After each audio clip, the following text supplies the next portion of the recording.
Hi everyone, I'm David Jeans. I'm a senior writer at Forbes on the tech team. Cover AI, national security, and defense. I am joined in from San Francisco, Kenrick Kai. He's senior reporter on the tech team as well, and we're going to talk today about a story we published just recently about a major AI company called Scale AI. They've raised, they're valued more than $7 billion, and they've been receiving a lot of hype and interest recently about some of the work they're doing. But together we sort of took a look at what the company's been doing, in the federal space and trying to work with the US government. So I think it would be great to hear from you, Kenrick, on how we first, became interested in Scale. And, from there we can, sort of talk more about why they decided to target, contracts and generate revenue from the U.S. government. Yeah, absolutely. Thanks, David. So, been keeping an eye on Scale for a couple years now, and we put their CEO Alexandr Wang on our magazine cover last year because Scale has emerged in the last couple years as one of the most vocal and high-profile startups building in the artificial intelligence space. CEO Wang was at one point the youngest self-made billionaire, as we pegged him on our billionaires list. And the company has followed a couple different AI waves to increasing revenue. A couple years ago, it was with self-driving cars, helping label the data to allow those cars to drive autonomously. And recently, we're hearing that their revenue has continued to skyrocket from about 250 million in annual recurring revenue last year to north of 700 million. So this is a company that continues to position themselves as one of the key infrastructure suppliers for the AI ecosystem. But in the course of reporting our magazine story last year, and I think this time around as well with you, David, finding that there is more than meets the eye in terms of what the company, I think, kind of projects as their image versus what's going on the ground. So I think might talk about some of the findings that we found on the federal side this time around. Yeah, I think also just to step back on that, I think the reason we really started looking at the federal business and their efforts to sell to, the U.S. Government and especially the military, this was interesting to us because the company and especially CEO Alexandr Wang have often talked about, the need for US to be, better in the AI space and win against China. And there's been a lot of discussion about China and the race between the US and China on, technology supremacy, really. And I think given this dialogue around this space, I think that it was interesting for us to take a closer look at what Scale is doing to advance the U.S. national interests there. What we really discovered was that there have been some efforts by the company where they've run into some conflict between balancing the needs of the U.S. federal government and also its commercial interests. And I think, Kenrick, maybe it'd be good if you could talk a bit about our big finding, but there's a lot more to our story than beyond this headline. Yeah, I think that's a really good point. You're right on. CEO Wang has, in the last several years, talked about the U.S. and China as largely a two-pronged war that he has dubbed the AI war, and has spoken about China's evolving artificial intelligence capabilities as a national security concern. He wrote on Twitter at some point last year that there is a non-zero chance that World War III has since already commenced, and so yeah, increasingly Scale since a trip that he mentioned to me during my magazine story as part of my magazine story interview last year. In late 2018, took a trip to China and visited several of the offices of high-profile Chinese tech companies, including TikTok's parent company, ByteDance. And what he had told me then was that he had come out of that experience kind of stunned by the developments in AI that were happening in China, and that had spurred him to launch the federal business arm of Scale AI to kind of help the U.S. government in advancing their AI capabilities.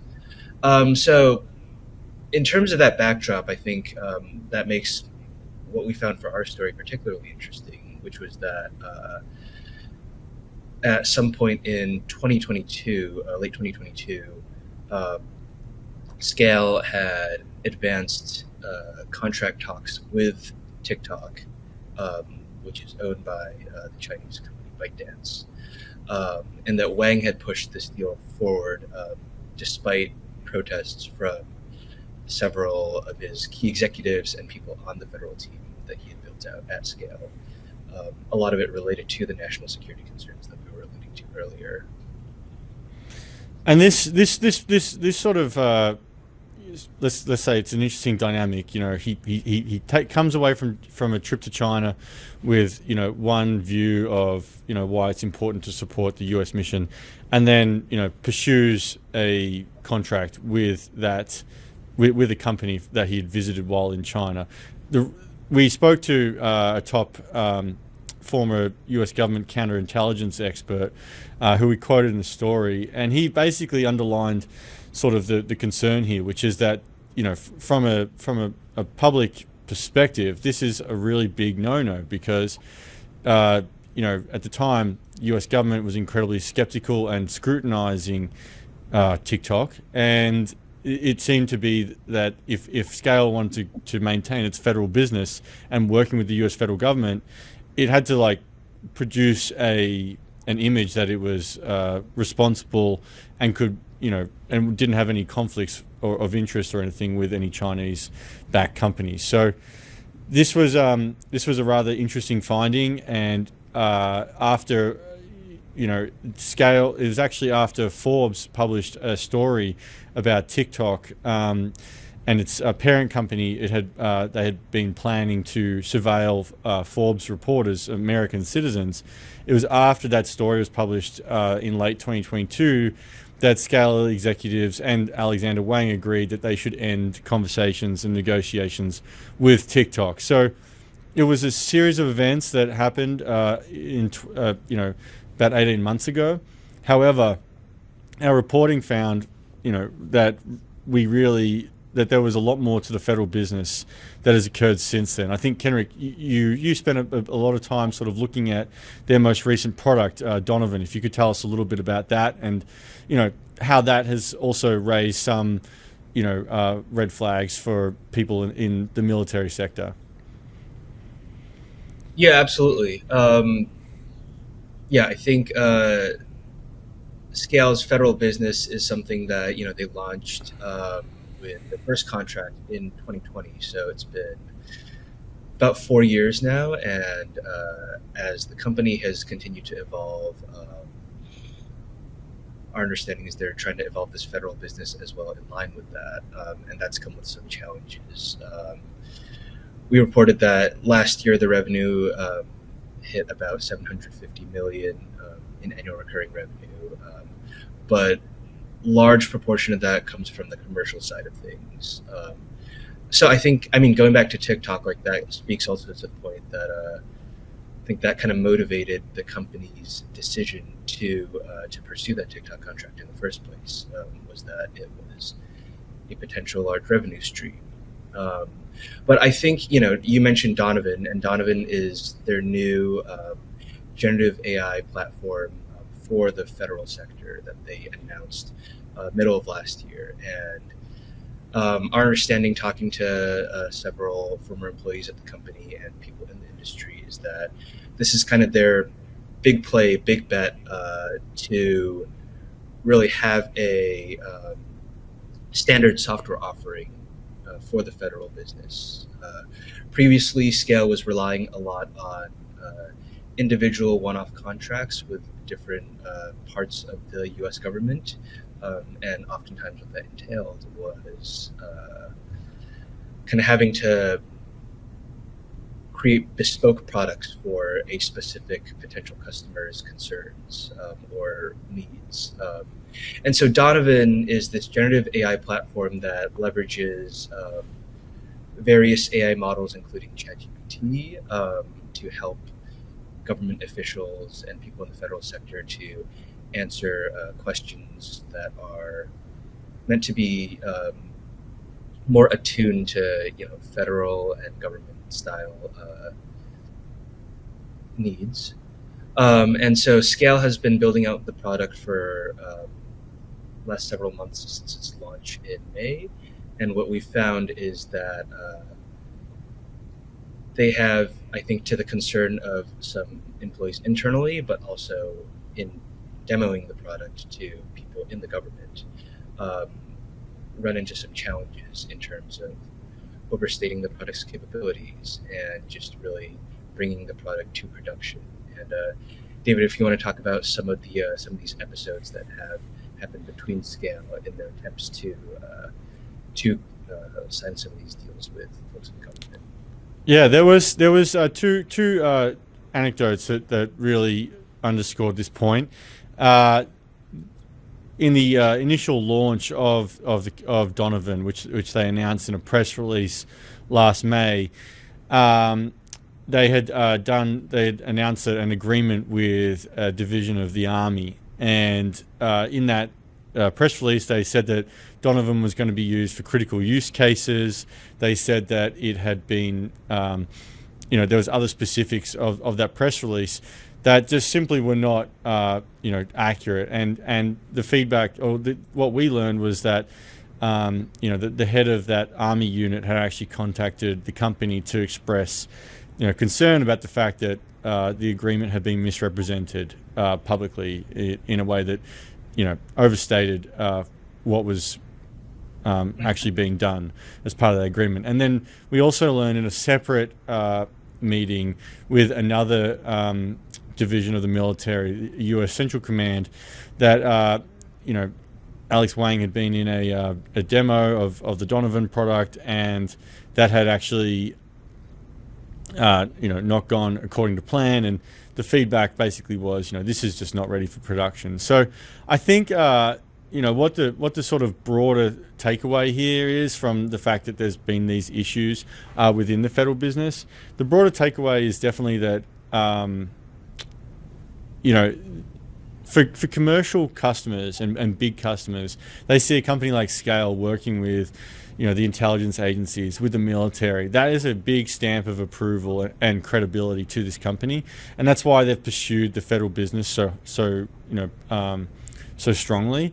So this is why it does matter, is because it's such a crucial part of this company's growth, and likewise, they also see that helping the U.S. government is something that is important to them. So, I think that these are definitely some challenges that we were able to document, and I think it adds an interesting sort of angle to what's really going on underneath the hood at Scale. I think that's right. I think it really underscores the just the general tension that occurs that we've seen in a couple different cases, but with a Silicon Valley tech company, attempting to make a foray into Washington, D.C. and landing government businesses is just different from landing deals with software startups and other tech companies. So there are different timelines for signing government contracts, and just the availability of contracts is very different in the federal sector versus in the private sector. So I think the TikTok episode speaks to that point. Donovan speaks to that point. One of the former employees that we had spoken to for the story had told us how Wang had, quote unquote, disregarded our concerns in terms of the TikTok deal, and said that, quote unquote, he had to focus on the long-term goals of both sides of the company. And the TikTok deal would help that. So there are just different tension points. I think there are several companies that have successfully made the foray into DC. There's SpaceX, there's Palantir, there's Anduril, and it is a very potential lucrative revenue stream, as you mentioned, David. But scale is, trying to understanding, still kind of in the early stages of getting there. One of the other big examples is that they announced this big $249 million award with the Department of Defense. I think about 2 years ago now, meant to add AI capabilities for the DoD. But so far, none of that money has been paid out to the company, and it's unclear how much will ultimately be paid out of that $249 million. Thanks for joining me today, Kenrick.